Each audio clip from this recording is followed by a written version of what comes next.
Welcome to the Broadway Drumming 101 podcast, where we share what it takes to build a successful career as a musician in musical theater and beyond. With your host, Clayton Craddock. Welcome to Broadway Drumming 101. My guest today is Mariana Ramirez. Thank you for being a part of my podcast. Nice to see you. Hi, Clayton. How are you? Very happy to be here. Thanks for having me. Great. I'm so glad that you're here, and I have a lot of things to ask you. And, like I said in the pre-recording process, I have some questions about you being from another country. It's fascinating for myself to find people that have come from different countries and started fresh in the United States and risen to the top of their profession, like yourself. What made you decide to leave Mexico? So you're originally from Mexico City, or what part of Mexico are you from? Yeah, I am from Mexico City, born and raised there. All my family is there from pretty much Mexico City and like Mexico State, which is kind of the same area because it's really, really big. So it's like all together. So what made me leave? I guess ambition. Ambition to like be the best performer I could, like to have a good education, to learn another language. My dad, my family is not, they're not musicians, but my dad studied abroad in Cuba like before I was born.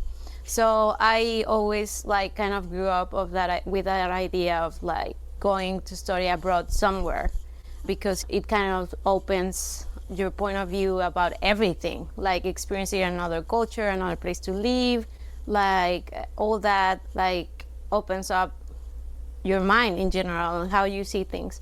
So that was my idea first, to like get to school. And I mean, I met Andrew really early, like even before I moved to the States.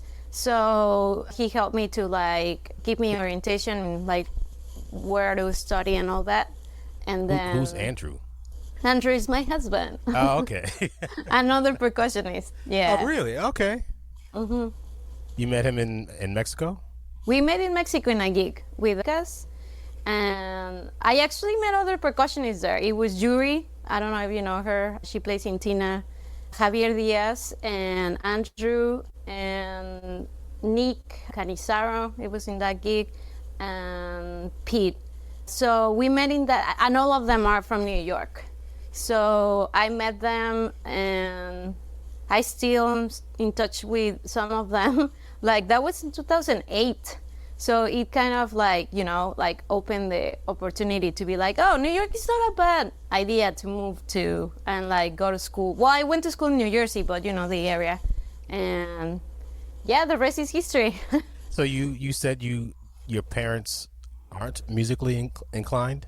I mean, they like music, but they're psychologists. So they're no one in my family is a professional musician. Well, I have a cousin, but yeah, we didn't like live together or something. So it's kind of coincidence that we are into music. What made you decide to play drums and percussion? When I was about 11 or 12, my parents took me to see Santana in like a place that is bigger than Madison Square Garden in Mexico. Wow. So it's open, it's not closed. It's like a humongous stadium, like humongous. And the concert was unbelievable. Like they had like 3 percussionists and a drummer and like a humongous band, and then Santana, and like everyone was going crazy. I never seen so many people together like going insane. And that really got me. I was like, this is just unbelievable. I would see the faces of people like just so happy, and also me like listening to the music and the percussionists, and I was like, that's what I want to do. Wow. And since then I was like, I mean, it took me a lot of years because I was 12 and I didn't start studying until I was like 18 or 17. And so it took like a while to like for me to start playing, but I knew that like that was what I wanted to do. Did you want to actually play in a band like that? Or because I know you went to Rutgers eventually and you did a lot of percussion ensemble stuff. Did you have the goal of, I want to be in a band like in Santana one day? Or did you say, I just want to play drums no matter where I wind up? Well, at the beginning, I wanted to like be part of a like that band or a band like that, or like in Latin music, like that's my like favorite style. But then, like when I started studying music professionally, I was already old. So they were like, you're too old. But anyway, I was in a, like, I guess that's when you start thinking like, okay, maybe I'm old, but I don't have as much time as before to like experiment, or like, what's the best business move, Because like, at least that's what I thought, because I was like, okay, so I don't have so many years to like go around and try things, and eventually this is gonna be my life, and I'm gonna have to, make it by myself. So what's the best way to go? And I decided to go to orchestral percussion. And also gigging in Mexico as a woman back then, it was not the easiest. Like, it's not, my parents were like, we support you, but it's gonna be hard for you to like go to bars and like festivals or whatever by yourself. Because I was also pretty young, and I don't know, I'm just like a family girl. So, but things can happen though. Like, it's not like here. So nothing happened, but you have to be just careful. And so also that, and like, I didn't grow up in a family with music. So it's what it was presented to me. It was the orchestral percussion, and like eventually I won an orchestral position and stuff. So that's why I just went through that path for them, because now my path is different. But at that moment, that's what happened. So you won an orchestral position where? In Mexico? Yeah, in Mexico. I was in an orchestra similar to the New World here in the States, something like that orchestra, but in Mexico. That's called Carlos Chavez. So I won that position in 2009. So you had it was an audition, or? Yeah. So what did you have to do to prepare for that? Oh man, I prepared a year for that audition. So it was like every day, like a marathon. Like I remember like practicing like 3-5 hours every single day at least for that audition. So you have to, play snare drum, like orchestral excerpts, glockenspiel, tambourine, triangle bass drum, marimba, xylophone. Like it's a whole list of excerpts that you work through, and you like have to play it pretty much perfect, like in just one shot. And in this orchestra, because in Mexico we don't have that many orchestras, people from all over the country comes to, well, it's similar here also, like people all from over the country goes and takes the auditions. So yeah, I was lucky. I mean, I worked my ass off for the whole year. Exactly. But I got it. Yeah, I got it. So they just choose like 2 or 3 from that audition, from all the people that go and make the audition. So yeah, I got it. Did that prepare you for your audition or for your admission process to Rutgers? Definitely. First of all, that was my first orchestra audition in Mexico, because it was like my 3rd or 4th year of actually studying like for real. So yes, definitely actually almost at the same time I applied for Rutgers. So what I did in the orchestra, I didn't do exactly the same, but I took some of that for my audition and the process in Rutgers, and I got a scholarship. So that year was really, really good. Like I have learned to, like, if I'm working in one project, be able to use that one project to different things. Like you just change it or adapt it to whatever's coming next without like starting over. So that's what I did for my audition in Rutgers. So I had to choose, like I won both and another scholarship in Mexico, and they're like, you cannot have everything, you have to choose. So I chose Rutgers. Okay, now why Rutgers and not Juilliard or someplace in France or someplace in Great Britain or Italy?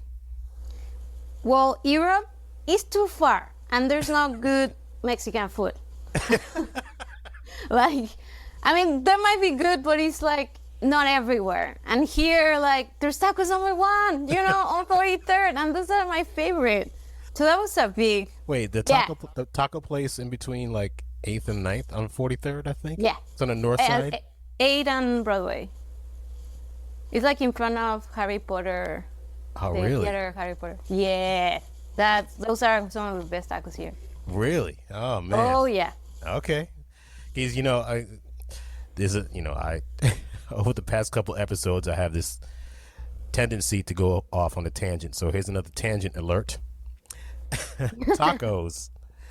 Yeah. I love tacos. I'm sorry. I love tacos. Mexican food is one of my favorite foods on the planet.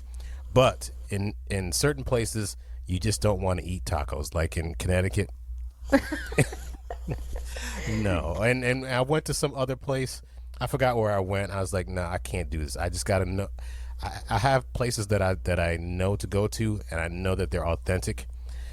And I tried fish tacos outside of San Diego and certain parts of LA, and it was just like, no, I can't do that. So I'm very picky with tacos, just like I'm sure you are.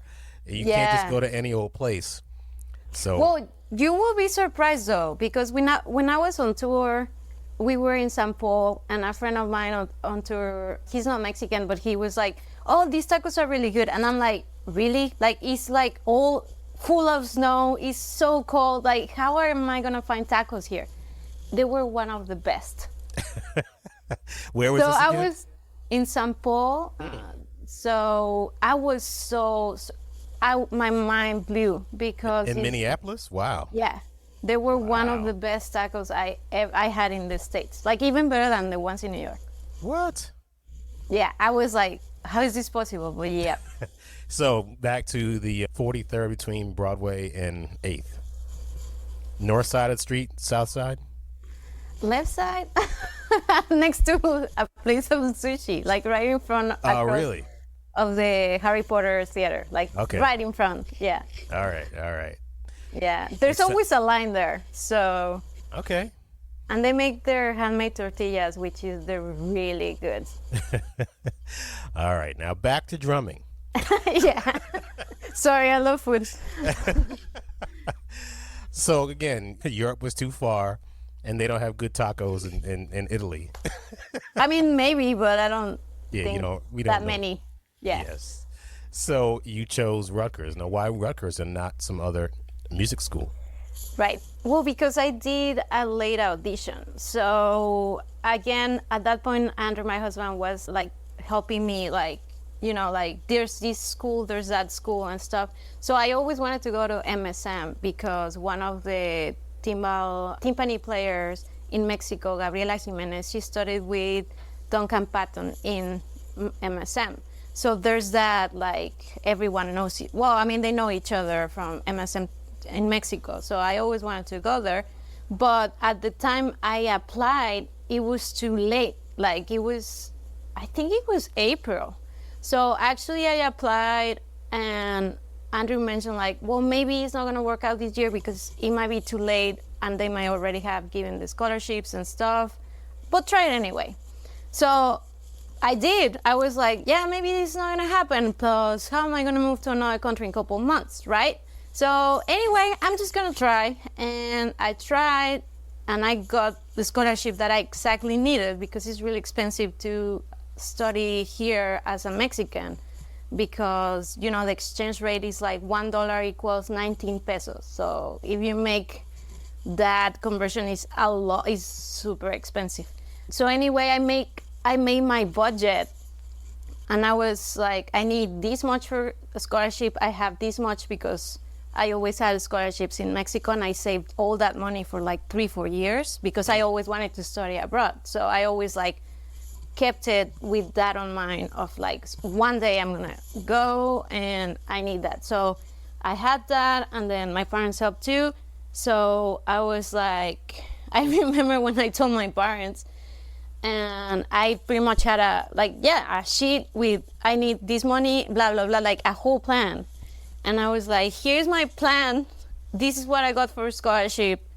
Can I go? And they were like, yeah. I mean, yeah. So I went, and yeah, so I moved. And then, so I got accepted. Why I didn't get to other schools? Because I applied late, and because I got the scholarship there. Ah, okay. Yeah. When people get to either college or coming to New York City, and they are a star musician and wherever they come from, and then they get around a bunch of other people that are just as good. Did you find that you were intimidated? And how did you handle that? Or did you feel like, oh my God, there's so many great musicians, let me just learn from everybody? Were you intimidated or were you inspired? Before we jump back into the episode, we want to ask a quick favor. If you like what you're hearing on the podcast, please take a moment to leave us a glowing 5-star review on Apple Podcasts, Spotify, or wherever you listen. Those reviews really matter. They help other musicians like you find the podcast, and all of us here truly appreciate the support. We also want to let you know that we've got new merchandise available now at signaturebrandworks.com.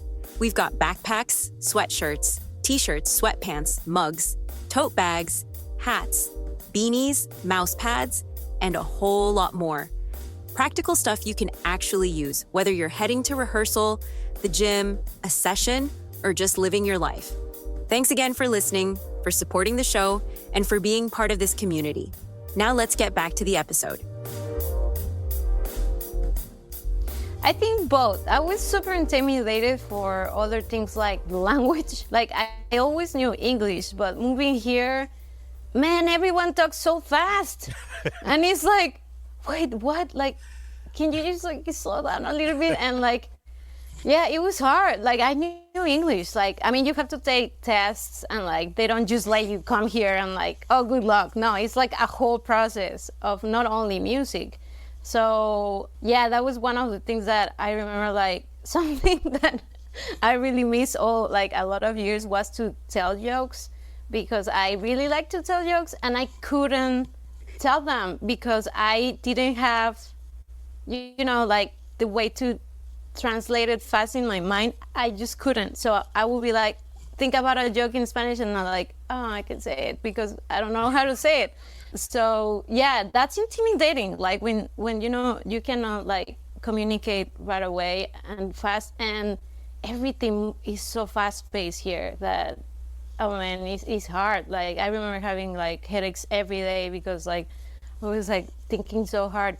So I was intimidated for the cultural shock because it's completely different. So what's the biggest difference between Mexico City and Rutgers is a big difference, but Mexico City and New York City? Tell me what the big cultural differences are. Well, I love New York, so I really like from here that there's people from everywhere. I have the chance to meet people from many cultures and play with people from many cultures. So that's so cool. We don't have that in Mexico. In Mexico, we're pretty much all Mexicans. And yeah, there's people from other countries more now. But growing up, we don't really have that. We don't have much diversity. Our culture is very diverse, but not from other cultures, So that's a huge difference. Mexico is 2 or 3 times bigger than New York. So you have to really know how to move around. And that's something I used to love. I drive a lot. I used to drive a lot. And I will have friends in many different places of the city. And I was really proud because my mom would be hey, I have to go to this part of the city. How do I get there? And I would be oh yeah, you take this and that and blah, blah, blah. So that's a really good skill to have in Mexico. We didn't have GPS back then. So you just have to remember how to get there.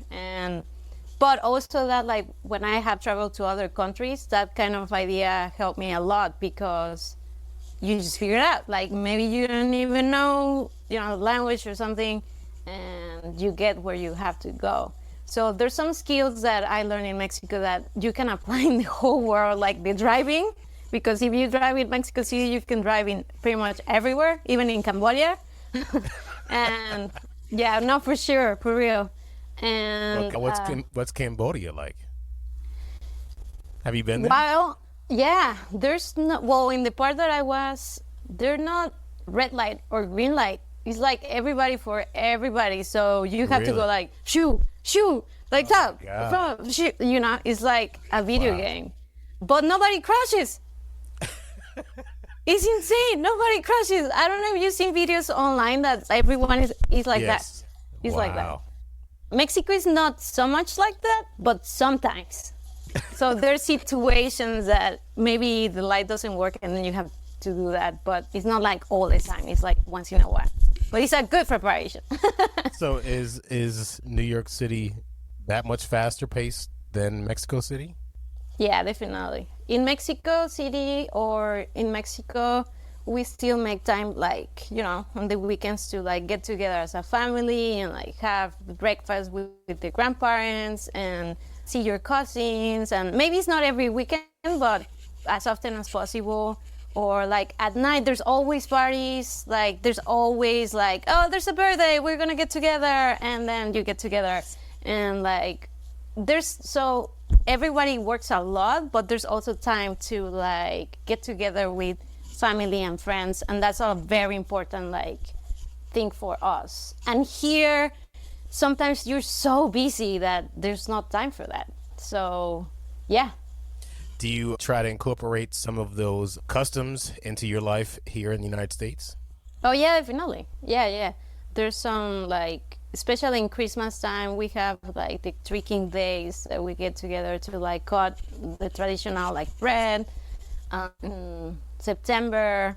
Yeah, it's just the idea of just getting together once in a while, like share a meal, like talk and like that kind of stuff. Yeah, I try to do that as much as possible. And when you get together, I'm sure you have really good tacos. Yeah.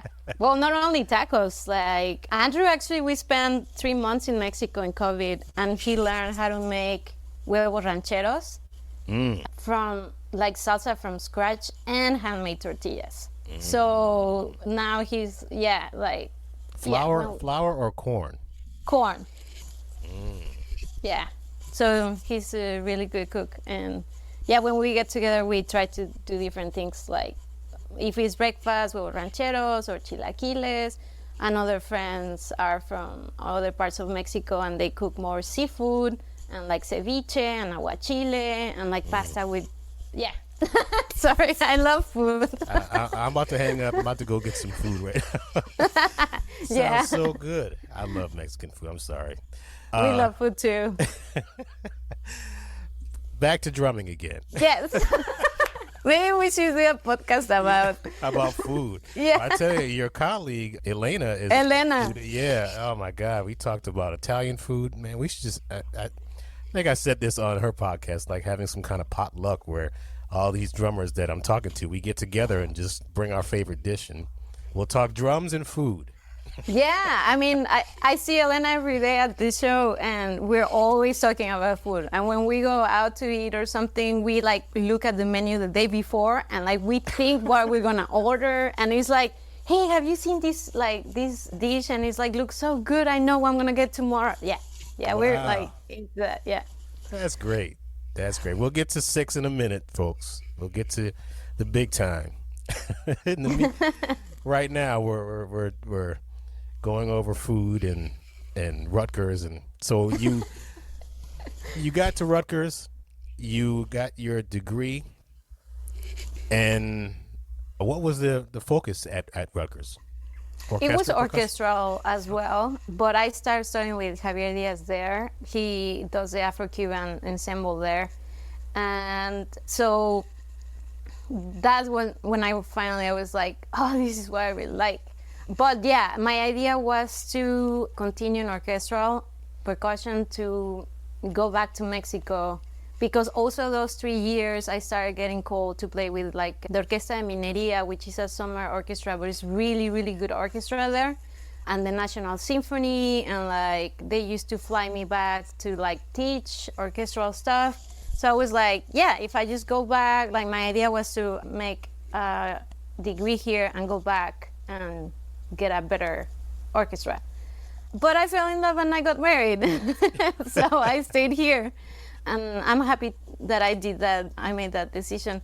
So Also, in those years in Rutgers, I realized that to be working in New York, you have to play as many things as possible, like styles, instruments, and all that. And then is when I decided that, well, if I'm going to stay here, I have to, start doing other things, like not only orchestra. And honestly, I didn't have the money to pursue an orchestra career. It's a lot of money. It was hard. Like, as a Mexican here, it's hard. So that was another business decision I made. But I'm so glad I made. And yeah, so it was, my background, it was in orchestra. I spent a lot of time on that. But then once I finished school, I started changing to like other things, like playing with bands. I always played with a band though. Like before my studies in Mexico, I used to play with a cover band. Like we played rock, like Soda Stereo and like Latin American rock, which it was really cool.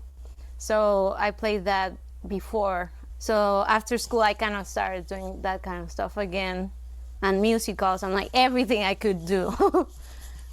Well, when you said that you used to drive all the time when you were in Mexico City and other places, and your driving skills are top notch. Did you have a car when you came to Rutgers or afterwards? No, I didn't have anything. Like I had 2 suitcases. That was it. Oh, wow, really? Yeah, I didn't even have a lot of sticks or mallets or, yeah. Nope, I didn't have a car. Did you eventually get one? Do you drive now? We did. Now, thank God, yes. Yeah, but no, I didn't have a car all those years in school. I went a lot back and forth. Like Andrew lived in New York and I lived in New Jersey.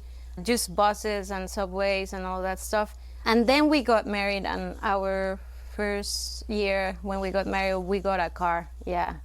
Because I was teaching in New Jersey, so I had to like go back and forth a lot. So yeah, until 2013, and I moved here in 2010. So you stayed here and you started playing in different groups. And what was the thing that, I know that you were doing some things that you founded, like the percussion quartet Excelsius. Tell me about that. Yeah, so I finished school and all that, and I remember I was sitting one day like watching videos of, so percussion and different ensembles that are so good.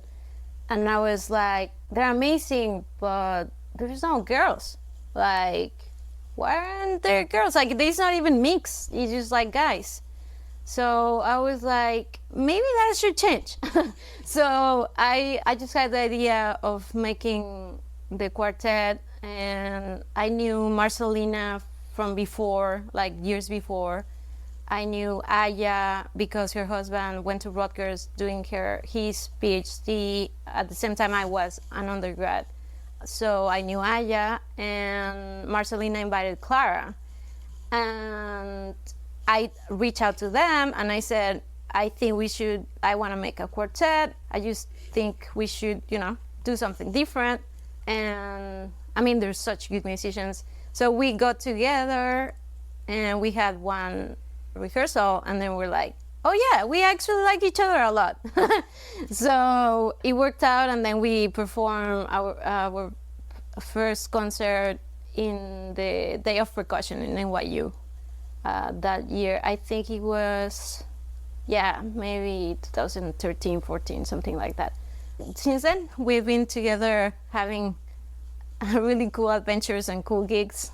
So yeah, like now Marcelina is in New World Symphony, Aya is in New Heaven Symphony, and Clara, she's not part of the ensemble, but we just invited Britton Matthews, an amazing soloist player, and so we're getting ready for next season.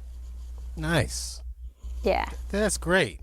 Sometimes, putting together things that don't exist currently is just the way to go. It's like, wait, why? That's one of the reasons why I'm doing this podcast, because there is no one else doing something specifically for drummers and percussionists that play Broadway shows. So I'm like, why not me? Why not start it? But I think that's great. Where'd the name Excelsius come from? Excelsis, sorry. Excelsis, it's a Latin word and means in the highest. If you're serious about Broadway, here are 2 resources that could change your career. The first is the free How to Land a Broadway Gig Roadmap. This breaks down exactly how the industry works, who the key players are, and how to position yourself to get the call. It covers building relationships the right way, getting on sublists, and creating real opportunities. And the best part? It's completely free. Just become a subscriber to Broadway Drumming 101. Free or paid, and you can grab it instantly.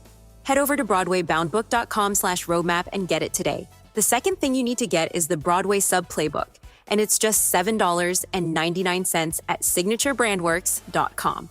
This is a step-by-step guide that takes you from the moment you get the call all the way to opening night. How to study the score, build your sub book, take notes from the conductor, and walk into that pit like someone who absolutely belongs there. These are the exact systems that most working Broadway musicians use every day. If a career in theater is what you're after, these 2 resources will help get you there. If you want the full picture, pick up Clayton's book, Broadway Bound and Beyond. It's available at Amazon.com and other places where books are sold online. If you want a signed copy, you can get one today at signaturebrandworks.com. Thanks for listening. So when I was thinking about the ensemble, I was looking and thinking for names, and something that I was like, well, I need a word that is kind of universal, because we all speak different languages in ensemble. Like Marcelina speaks Polish, Aya speaks Japanese, I speak Spanish, and Britton speaks English. Everybody speaks English, but mostly all of us are from other countries, and like we grew up in other countries and came here. So, and it's actually funny because we all have different accents and sometimes we don't understand each other. but at the end, we always understand each other, but it's a lot of fun. And so I was like, Latin is the root of like pretty much all the languages. Like all the languages come from Latin, and it's something universal. So I was like looking for a good meaning, and then the word, and Excelsis was the one. That's cool. Yeah. You have also done stuff for not only for the National Symphony of Mexico, the Dartmouth Symphony, South Florida Symphony, and the first Women's Orchestra of Mexico. Yeah. That's amazing. And the New York Ensemble Fairfield Orchestra. It's a lot of great stuff you've done. Was this all after Rutgers or? Yeah, pretty much everything. I mean, South Florida was during Rutgers. The orchestras in Mexico, I played with them during Rutgers. So I guess half and half, yeah. And what is the Desoff Choir? Desoff Choir is a choir that they put together to premiere new works for choir and orchestra. And they make really cool recordings. And the last time I played with them, I think it was Alice Tulejo, we premiere, it was a piece by a Cuban composer with orchestra. So it's like new works, like contemporary, like mixing styles and cultures. I know that you worked for Javier Diaz's Afro-Cuban ensemble at Rutgers, and Javier was one of the percussionists at Ain't Too Proud, the show that I was recently in, and you subbed for him, and that's where I met you, and we played together a number of different times, and I'm glad we met because you are a killer player, and it was a pleasure working with you. Too bad we can't do it again on that show, but someday down the road we'll get to work together. But let me just ask you about Broadway. What was your introduction to Broadway, and who basically connected you into the whole matrix of Broadway drumming? Well, Andrew is the guilty one. Well, yeah, like in Mexico, I didn't know much about musical theater because we didn't have pretty much anything. And the only thing I knew about musical theater was the movie of Phantom of the Opera, like the old one. As you might. Oh, really? Whoa, the movie or the show? Because last night was the 34-year Yeah, I went anniversary. to that show, yes. Nice. Did you go? I was supposed to go, but I didn't go. Okay. Yeah, how was it? Interesting. Okay. Okay. I'll tell you offline what I thought. It's not. I mean, just to be honest, it's not really my type of musical. It is what it is, and it's been running 34 years for a reason. Yeah. If I had the ability to have a show to run for 34 years, I'd be like, hey, come see it. Yeah, definitely. It's not really my thing, but anyway, Phantom. Yeah, so it was not my thing either. so I was like, I'm not sure about musical theater, like maybe it's not, I don't know. But then I came to New York even before I actually moved, and Andrew took me to see Phantom, but on Broadway. It's completely different to watch a movie and to watch a show. So when I saw a show, I was like, oh, this is Broadway. Like there was no comparison with the movie and the show, even if it's not, my favorite show, but it was the first one that I ever saw on Broadway. So I was like, wow, that makes sense. This is really cool. And then we went to time after we saw Lion King, and that's when I was like, this is just amazing. I could do this. I would love to do this. It took a lot of years for me to get there, but because I was trying to keep in the orchestral world and that kind of stuff, but I wasn't, I was figuring it out what I wanted to do after school. But then, I started, meeting percussionists and drummers, some of them from the pit, I would call them or email them or something and be like, I just want to say hi and see the show. So I started doing a little bit of that for a while. And until 2018, it took years. Suddenly, actually, Javier Diaz was the first one who gave me my first shot on Broadway. Oh, wow. He was like, hey, I need a sub for Once on This Island. You want to come and watch? And I'm like, yes, finally. And yeah, I went, I saw a show, and I learned it and had my first shot. Was the preparation for Once on This Island subbing there very similar to the preparation to do a audition for a orchestral ensemble?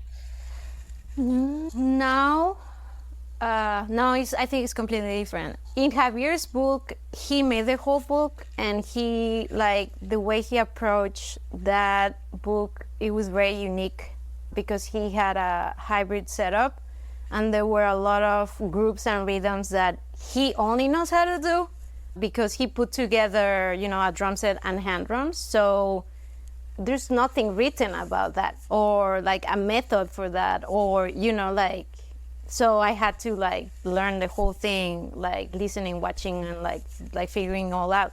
When you're getting ready for an audition, everything is written down. And yeah, you have to listen to recordings, and yes, of course, you have to put your part of your musicianship, but pretty much everything is written down. And on Broadway, that's not the case. So some things are written down, but a lot it has to do with the player, which is also so cool. I really like that. And I'm so glad I now do this because it's just different. But yeah, it helps you, I guess, to learn how to know how to learn a book, maybe this part and this part and this part, to organize your approach. That helps in the getting ready for auditions because you have to organize yourself and your mind because you have so much to cover. But it's a different thing. Did you usually when people sub on shows, it's a very, very stressful time. Were you, like most other people, stressed out right before the show, or were you so confident that you were like, I got this. This is nothing? Well, first of all, I memorized the whole thing. So I was I was reading the music, but if the music fell down, I could keep going, or, that kind of stuff. Because I thought in every single possibility that could go wrong, because, you just have one shot. And it was my first shot. And, it's not oh, maybe something happened, but we know she's good. No, nobody knew me. So it was my first shot. So I practiced so hard and tried to, like, I learned pretty much everything by memory. So if anything went wrong, I could like be ready to it. And I'm so glad I did that. So yeah, I was, and also like trying to sound as close as Javier, because there were some even improvisation parts in that show, and like the rhythms were just so key of the whole show, because it's like an Afro-Cuban show, so it's only one drummer, and I tried to like play as close as what Javier was doing. But yeah, that day I was very nervous. And because we were on top of a truck, we were on stage, so you have to like get on like stairs, but it's like a ladder. It's not even stairs. You had to climb a ladder. So first of all, walk into the sand, then get to the ladder, climb the ladder, like make sure that I don't trip in the guitar and the bass, because it was like small and I'm really clumsy. So that was like, okay. So there, and then, you know, like once you're there, you're on stage. And it's your only shot, and you see the people, and it was great. I was very nervous, but I was really excited too. It was like, have you jumped from the bungee? No. Or a parachute or something? No, but I've always wanted to, and I know a lot of people who have, and they say how exciting and exhilarating it is. Have you done that? It was that. I just did the bungee. Yeah. I did Really? bungee once. Yeah. It was like that. It was like, I really want to do this. It's so like, and then you go and it's amazing. I know what you mean. Now, usually when people do shows and they sub at shows and they knock the first show out of the park, they're like, yeah, I did it. I got it. I remember my first show, I was like, I'm so proud of myself. I subbed the show. Then the second show, you're like, I got this. And then the second show doesn't go as well as the first, and you start making mistakes because you think you got it, but I don't know. Have you had that experience or? Yeah, definitely. Actually, after first show, that's one of the things that Javier told me. He was like, you did great, but the second show is always the hardest. And I'm so glad he said that, because I wouldn't know. And yeah, so again, I just, I kept practicing and be ready for the next show. And the next show went really well. I mean, yeah, it was, but thankfully, because, yeah, somebody advised me to do that. Yes, I'm So I glad was he lucky. said that. Because Yeah. it's true. The second show usually is harder because you didn't put in the same amount of time, and sometimes you get a call like last minute, then you got to go and play, and you think you have it down, and sometimes you don't, but you got to make sure that you put in that same amount of concentration and energy that you did for the first show, for the second and third and fourth and 45th, because Yeah. you're still performing for an audience that has never seen the show, and you have to do the same level of performance that you did when you first started.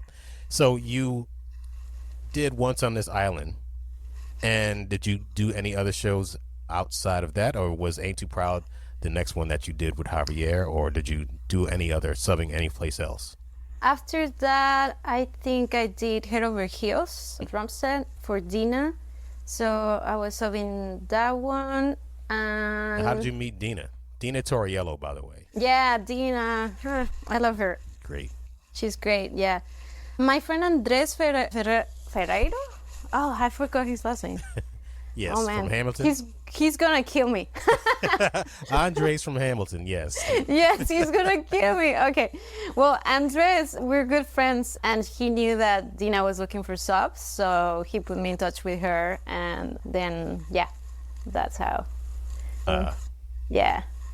Okay. And then after that, Hidi from Once on This Island, the guitar player, he put me in touch with Jana, another drummer. She was playing Merrily We Roll Along Off-Broadway. So I saw for Jana. And then I was playing Fiddler on the Roof. So at some point I was doing like 3 shows at the same time, doing 3 shows. And after that, I got the Once on This Island tour. Oh, well, Ain't Too Proud, and then Once on This Island tour. And then I went on tour, I came back, and then She's putting up six fingers for people that are just listening to the podcast. Yeah. So, which brings us to 1, 2, 3, 4, 5, 6. The musical 6. And she's pointing to the. I think I need to be a director. She's pointing to the poster behind her, and so the musical 6. How did you get connected into that? Oh my God, it's maybe one of the few things good from COVID. No, so honestly. So first of all, I wasn't part of 6 before when they were gonna open, because I was on tour with Once on This Island, like before COVID hit. So I was on tour. I was so excited for Elena. I knew Elena before that she had her show, and I heard amazing things from the show. So I was really happy for them. But I was on tour. So COVID hit, and everything closed down. I went to Mexico for almost a year. For almost a year to be with my family. Then I came back, and in the summer we were in Williamstown Theater Festival doing another musical, and I got a call from Christy, and she was like, I might call you later for a show. And I'm like, sorry. I am like, okay, yeah, sure. Yes, please call me. And I didn't know what was about. And then eventually I knew what was about, but I got the confirmation that I got the gig like 1 week or 2 weeks before. So everything was really fast. So I came back from Williamstown. I was supposed to go to Ogunquit to play another show. And I was like, I don't know what to do. Am I gonna go to Ogunquit? Am I gonna stay in New York? Like, I don't know. Like, it was like I had to decide really fast. And at some point, Christy called and it's like, you got it. So you have to be, I think, next week, like this day in rehearsals and stuff. And your book is like that. I mean, they sent me the book pretty fast. But yeah, it was really, really fast. And yeah, I got there. We had one rehearsal with the MD, one rehearsal with the band, and I ran the show for my first time in the first preview. And that was March 10th of 2020? No, that was this September. Oh, so yeah, that was September. So you did it when it came back? When it came back, sorry. When it came back. Okay. Yeah. Yeah. So that's why I say that is one of the good things of COVID, because my book wasn't part of the show before COVID. They closed. The union rules say that they should have 6 musicians, and they added me and one more, and Liz. And so thank God, yeah, I got that opportunity. Oh, that's good. That's great. Yeah. Oh, before we go into 6, I want to ask you more about that. For those who are looking at this video, there's The Lion King behind you and Rhythm of the Night. You didn't tell me about those two. Did you? Because they're not mine. Those are Andrew's. Andrew subs on Lion King. He's been subbing there for more than 15 years. Oh, wow. Okay. And Rhythm of the Night, that was his show in Australia. So he lived 1 or 2 years in Australia. So I'm not going to show you because I didn't clean my apartment today, but but if I turn around the camera to that side, we have a whole wall of shows. So we have, between both of us, we have like 13 shows. So there's like all the wall full of shows. Les Mis, In the Heights, Once on This Island, Beetlejuice, Ain't Too Proud, Spider-Man, Gentleman's Guide, Cyrano, Herbert Hills, yeah. So what does he play again? Percussion and drums, yeah. Oh, I didn't know that. Wait, what's his name again? Andrew Beale. Okay. Man. Yeah. Very, very cool. So how many shows have you all done together? I mean, you said 13 on that I wall? think about 13, yeah. Yeah, I mean, he's been here since, I don't know, like for 13 years, but he always had Lion King. So that's why it's like our shows. That's great. That's great. So did you have any input into the parts that you're playing at 6 now, or was it all written out? No, it was all written out because they already had the whole music, like the show, it was already working without my book. So they just took parts of the keyboard and the drum set book and they put it in mine. So my book is all electronics and keyboard. What kind of electronics are you playing? Pads.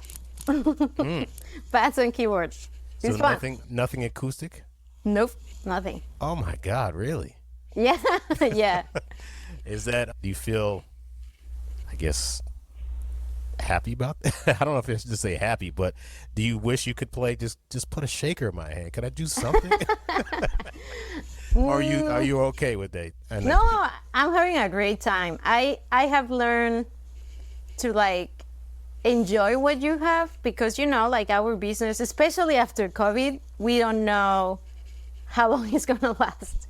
Like, yeah, I mean, we all go through that. And also I had my share of like playing really hard books. And I like that too a lot. But, you know, like when you have a hard book, enjoy the hard book. When you have another book, electronics book, enjoy your electronics book. Like, so yeah, I'm really happy and I just feel really, really blessed to have this opportunity, especially after so many years of being looking like and trying to get it. Like, it took me a lot of years. Yeah.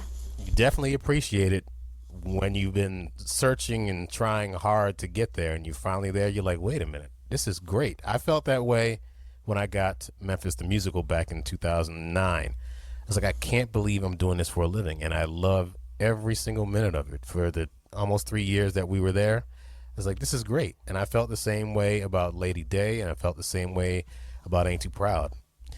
And yeah. Oh my God, Memphis was so good. I remember that show. That show was so good. I forgot you played that. Yeah, it sounded so good. Yes. I used to love, going back to my first time subbing, my first show that I subbed on was Rent. And I just remember looking out in the audience and saying, man, if I could have my own show where I'm playing music that I love to play, I'd be in heaven. And then 2 years later, I get Memphis. I'm like, this is the greatest thing ever. So yeah, if you put a bunch of pads in front of me and, I had to play with chopsticks, I'd be like, hey, I'm cool with it. How long are we going to be running? Yeah, and I mean, everything, like, you do that, but then you can do other music. Like, that's not the only thing you do, Like, that's correct. That's another thing that people, if you don't know, people that are listening, Broadway musicians can take off up to 50% of their show, so you don't have to be there all the time. What that does is it keeps you valuable in the marketplace for anyone that might need a drummer for a club date or a recording session or even a tour. You can go on a tour, you can play other things, plus it keeps your musical skills sharp by being able to play other things. So taking off so that you don't have to play the same thing over and over again I think is essential. But nowadays I don't know if I'd ever take off again. I know. Well, that's the thing. It's like, it's crazy now. Now it's like different. It's like I think we all been those days that are like, who knows if this is gonna be the last show, like. Right. Unfortunately. But I mean, it's unfortunately, but on the other side, it's like, I think we start to value more, the shows. Yes. Like, so yeah, it's one. Yeah, the thing is, I knew what I had when I had it with Ain't Too Proud, even though I wish we were still open. But you realize what you have right now. That's why you're like, it's electronic, but it's a great gig. The people that you're working with are great. The show is great. The money is great. What more can you ask for other than, just having a shaker in your hand? Well, the thing is, I have a shaker. Well, I have a pad. So I can start, like, I can keep playing whatever or do a lot of other things that nobody knows about. Oh, really? Because I don't even need to be, like, quiet. Because everything is electronic. So, like, I don't have mics, So I can even tell jokes on the mics to the band, and no one will hear except them. And like, yeah, that's so great. Do you do that when you're playing? Do you like? Not yet, but I think I want to start doing it. I tell jokes at the beginning of the show, Okay. like one Well, or two jokes. going back to what you were saying before, I mean, have your jokes gotten better with your better Yes. English? Yes, I do. I thank God, but I read them though. I read them, so I like choose one or two for some shows, and I will be like, "Are you guys ready for the jokes?" And yeah, I was just like read them. I tell you, I'm terrible at telling jokes. I was ridiculed by a lot of people in Memphis the musical. I'd be like, yeah, so two people walk into a bar, right? And then the guy says to the other guy, hi. And I'm like, oh my God, I just screwed up the whole joke. They're like, boo, boo. Oh, man, I'm terrible. But Well, I don't know if. Oh, sorry. when I do tell a good joke, it's good. But, I got to prepare like I'm about to sub. I got to prepare my jokes the same way I would if I was going to sub a show. Yeah. 1 month, just one month of getting ready to tell one joke. So one of these days, you got a joke for us right now? Oh man. I don't want to put you on the spot. Think of one. If you have one, then tell at the end of the. Well, the thing is, like, I don't have them memorized, but I have like screen like all the time. Yeah, I do have one. Uh-oh. Are you ready? Guy walks into a bar. No, go ahead. No, my jokes are like kid jokes. So it's like, what do you call an illegally parked frog? What do you call an illegally parked frog? What? Toad. Yes, those are my kind of jokes. I'm going to add the. Exactly. Elena always tells us, like. I'm going to put that part of the podcast. You'll see. I'm going to have a laugh track too. Well, okay. Oh, and aplausos, because that's like a thing. Claps. Yes, yeah. Aplausos. Exactly. Aplausos. Like, yeah, it's when no one laughs and you're like, okay, aplausos. It was like, oh, okay. I'm going to have the applause sign up too, like flashing. So anyone that's watching this. Yeah. Oh, man. So you're on a hit Broadway show and you hire, now you're in a position to hire people. What do you look for when you're hiring subs? Yeah, for me, it's very important that, like, I try to be surrounded by people that are good people, and what's a good person is like somebody cares for others, that are respectful, that do a good job in music, that they're grateful for what they're doing, that they keep working hard at whatever they want to do. And that's like, yeah, I think it's very important to be a good person, like more than even a musician. I mean, obviously a good musician, but there's a lot of good musicians, and this world needs more of good people. So I think that's one of my first things to do anything, not just for my show, like to work with different people and to, yeah. So besides being a good person and a great musician, what do you think is the most important thing that any drummer / percussionist should know about being a success on Broadway? Oh man, one thing? Yeah. Or many things. Cook and bring food. No, I'm just kidding. I'm just kidding. I mean, that helps, but I guess just somebody to, I mean, obviously everyone is already in a very high music level, So I think that's a given.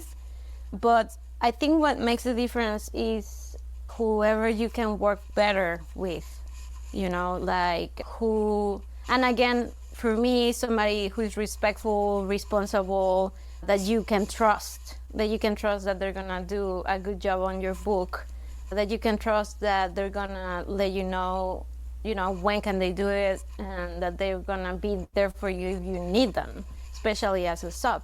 So that's why we also have different people, right? Because some of them are busy and stuff. But also, I guess someone honest that tells you what they need and when do they need it, especially as a sub. It's stressful, like to play a show only one time and have one shot.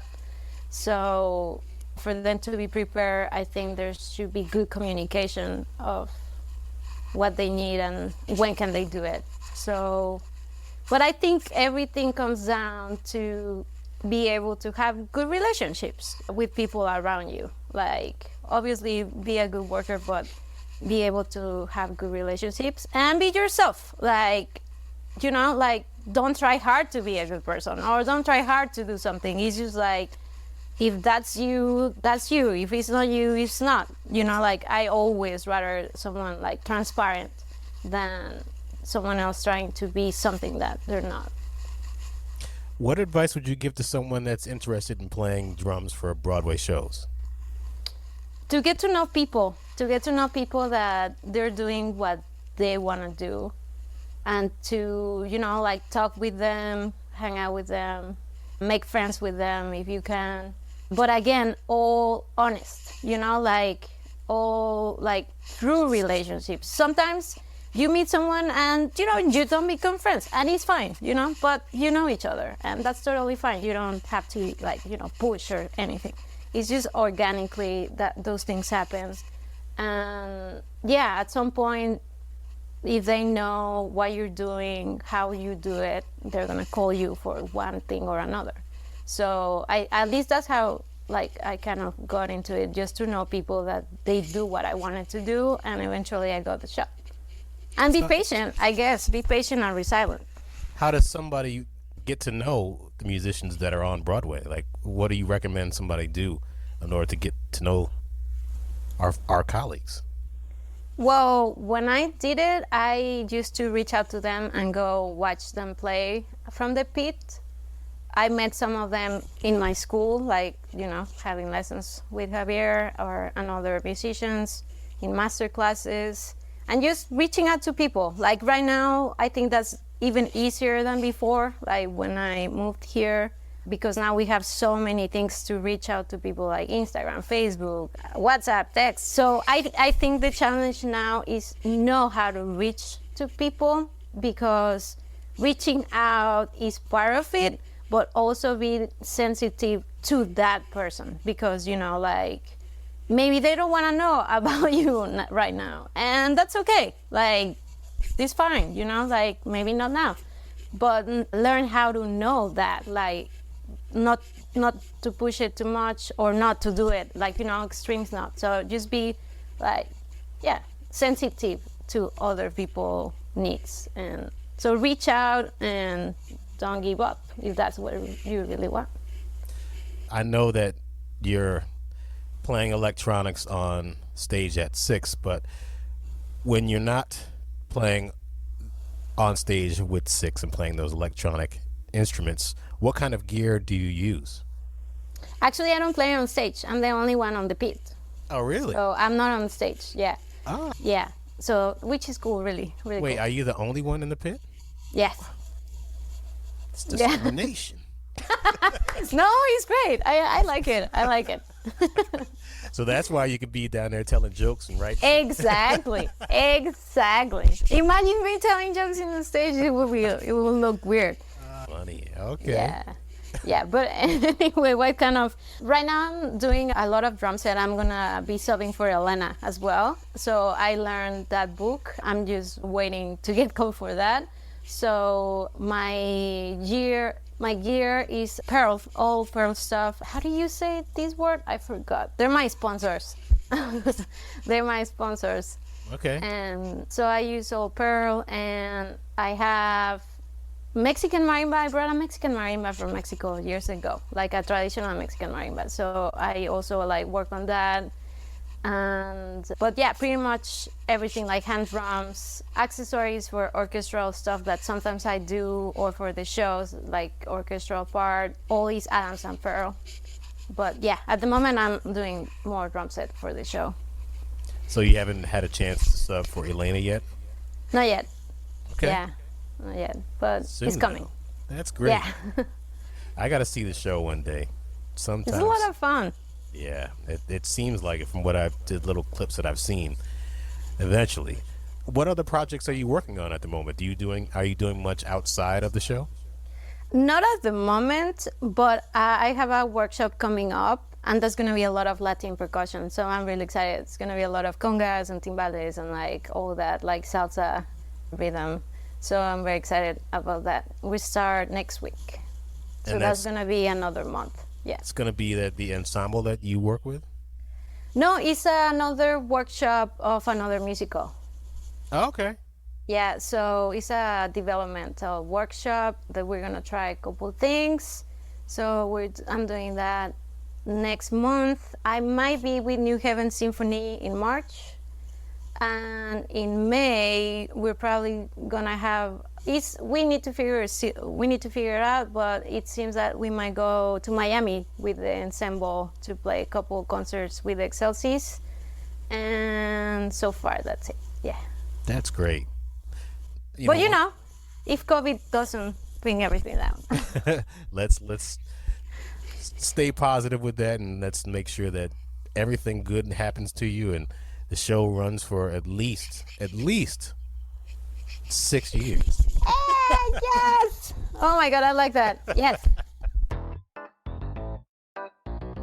We'll get back to the episode in just a minute, but all of us here want to take a moment to say thank you for supporting the podcast and for listening. We also want to let you know that Clayton's new book, Broadway Bound and Beyond, A Musician's Guide to Building a Theater Career, is officially out, and we're really proud of it. This book lays out what it actually takes to build a career on Broadway. The mindset, the preparation, the relationships, the money side of the business, and how to create longevity instead of just chasing the next gig. You can get your copy right now on Amazon.com. You can also get a signed copy by heading over to signaturebrandworks.com.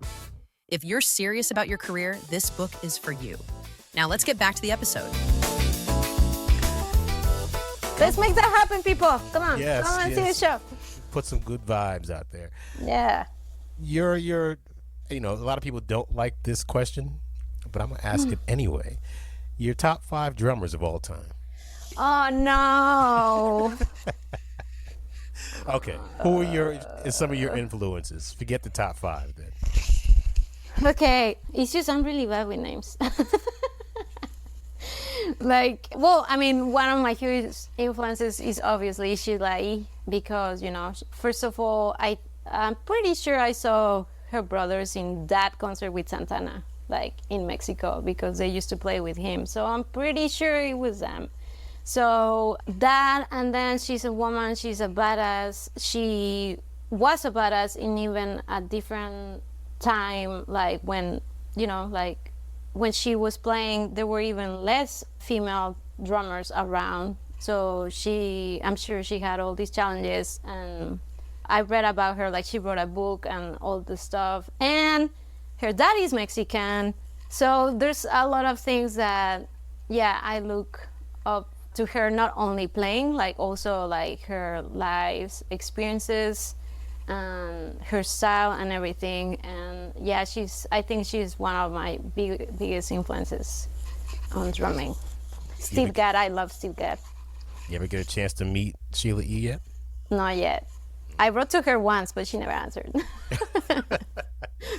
One thing about playing shows, it's different now, unfortunately, but in the future, when things get better, when you have a show, a lot of people come see the show and they come backstage, and I met so many of my heroes growing up. I was like, oh my God, that's LL Cool J, that's Peyton Manning, that's Kenneth Gamble, that's, Jennifer Hudson. And, you start meeting at Smokey Robinson, and everybody comes to see your show, and Sonia Sotomayor. I'm like, oh my God, and Hillary Clinton. And one day, you're going to be like, oh my God, that's Sheila E. She's backstage, finally. I think it's going to happen one day. Again, I hope so. Put out the good vibes. Yes. Yeah. Yeah, that would be amazing. And Steve Gadd and all your... Yeah, let's leave it there. So where can people find you on social media? I'm more on Instagram. My handle is Mariana_drums. I might change it for Mariana_little beats. Yeah, I got that nickname in a gig not too long ago, and I really like it. Wait, little what? Little beats. B-I-T-C. B-E-A-T-S. Beats. Little beats. Okay. Yeah, little okay. beats. But yeah, for now it's Mariana_drums Nice. in Instagram. So if anybody needs to reach you, they can look at all of your social media there.